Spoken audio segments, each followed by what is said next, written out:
And during the Battle for Mosul, 3 police officers arrest ISIL drug smugglers. However, they are soon overrun by ISIS and run out of ammunition as they defend themselves in a cafe building. Go to the policeman, Kawa, a 21-year-old Kurd recently enrolled in the police force, loses his uncle during the firefight. The Nineveh SWAT team, on a mission of their own, finds the stranded policemen and rescues them from ISIS and executes the drug smugglers.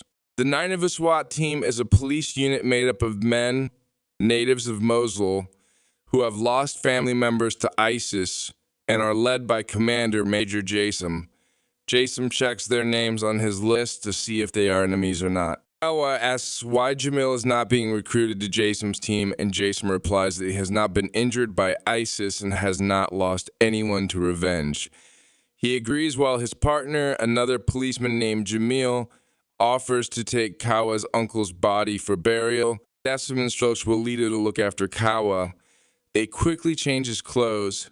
The Special Forces squad continues its mission. Kawa repeatedly asks about the purpose of their mission, but is always ignored. They go to an abandoned building to rest. Walid teaches Kawa the necessary skills to become part of the team. They find a suitable room with a TV and go there. Kawa sits next to the window and hears the sound of a machine. When he looks out the window, he sees his partner. Kawa and Jason notice that Kawa's previous partner, Jamil, returns and signals the ISIS bomber to the location of the Special Forces team. Tomahawk, one of the Special Forces members, is killed in a bomb explosion. Commander Jason hands Kawa the Tomahawk axe.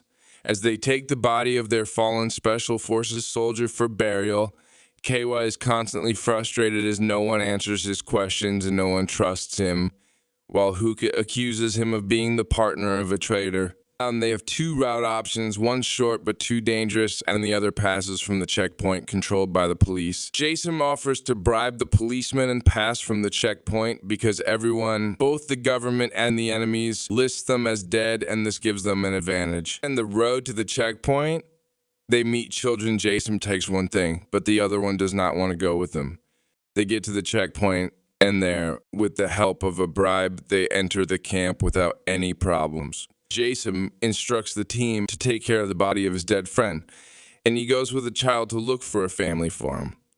One of the officers recognizes them and begins to ask questions, but Jason warns him not to tell anyone about this.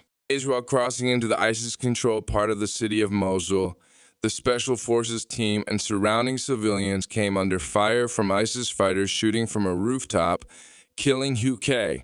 Jason, Kawa, and Walid climb to the roof and eliminate the sniper. Eid and Jason then investigate terrain for further advancement. They do not see the enemy base right on their way. While the SWAT team clears the roof and plans its next move, an explosive-laden drone targets one of the SWAT Humvees. The second explosive-laden drone was shot down by Iranian Special Forces Operations Colonel Isfahani, commander of the Popular Mobilization Forces in Mosul.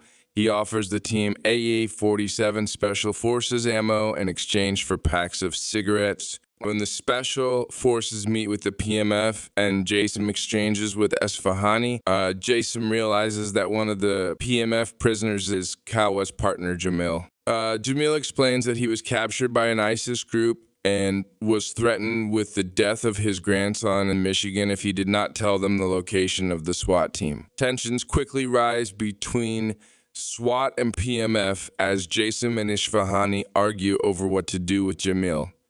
But Kawa uses the axe given to him and kills Jamil, de-escalating the situation. Iwad then trades Hucky's hookah for an RPG with 1 rocket, intending to attack the ISIS camp they had seen earlier from the rooftop.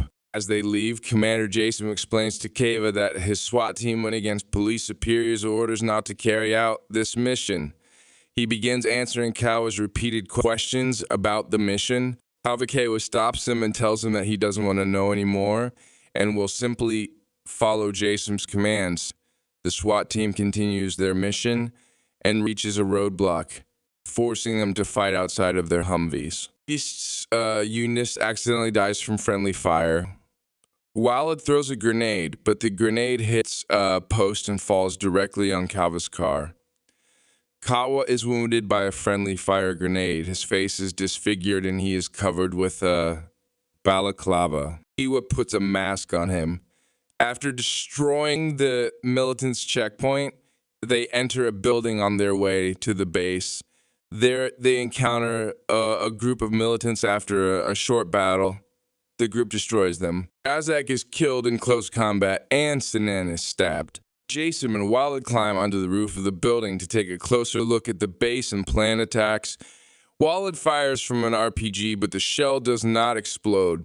The shooting begins. The Special Forces team begins cleaning up despite the disastrous start of the operation. And another member of the Special Forces dies after being wounded. After clearing the base, Jason tells his group that they have 90 seconds to rest. Jason, who has a habit of picking up trash wherever he is, despite its destruction, accidentally triggers an ISIS booby trap and is killed. With the death of its commander, the Special Forces unit suffered a serious moral loss. However, Kawa manages to remind them of their mission. Eid leads the rest of the SWAT team, now numbering 6, into an apartment complex where he uses a spare key hidden in his shoe to open the apartment door. He kills the militant who took Walid's wife Hayat along with her daughter Dunya for a forced marriage. Finally, Walid frees his family. Sir Pierre finally understands the purpose of the Special Forces mission, learning that the group was on missions to free their family members captured by ISIS. Finding out that Amir's son is not far from their place, he asked how far. Thanks for watching. If you liked it, subscribe and